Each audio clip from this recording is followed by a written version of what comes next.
श्री स्वामी समर्थांचा जन्म झाला नाही तर ते थेट प्रकट झाले। पण श्री नृसिंह सरस्वती ते श्री स्वामी समर्थ या प्रवासातील मधली 300 वर्षे साक्षात परब्रह्म एका घनदाट जंगलात कुठे लुप्त झाले होते?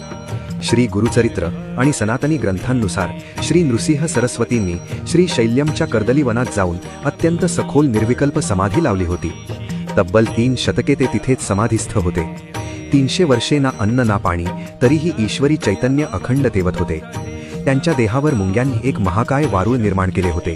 साक्षात निसर्ग स्वतः त्यांचे रक्षण करत होता। 300 वर्षांनंतर एका लाकूडतोड्याची कुऱ्हाड चुकून त्या वारुळावर पडली आणि त्यातून रक्ताची भयंकर धार उडाली। पण ती कुऱ्हाड केवळ एक ईश्वरी लीला होती। कलियुगात भक्तांच्या रक्षणासाठी साक्षात ईश्वराला स्वतःची समाधी तोडून श्री स्वामी समर्थांच्या रूपात पुन्हा प्रकट व्हायचे होते। त्या रक्ताच्या थेंबातून साक्षात दत्तात्रेयांनी जगाच्या कल्याणासाठी पुन्हा डोळे उघडले। साक्षात परब्रह्माचा हा अंगावर काटा आणणारा इतिहास सर्वांना शेअर करा। खाली कॉमेंटमध्ये अत्यंत आदराने श्री स्वामी समर्थ लिहा आणि खऱ्या सनातनी ज्ञानासाठी वेदयात्रा.in ला फॉलो करा।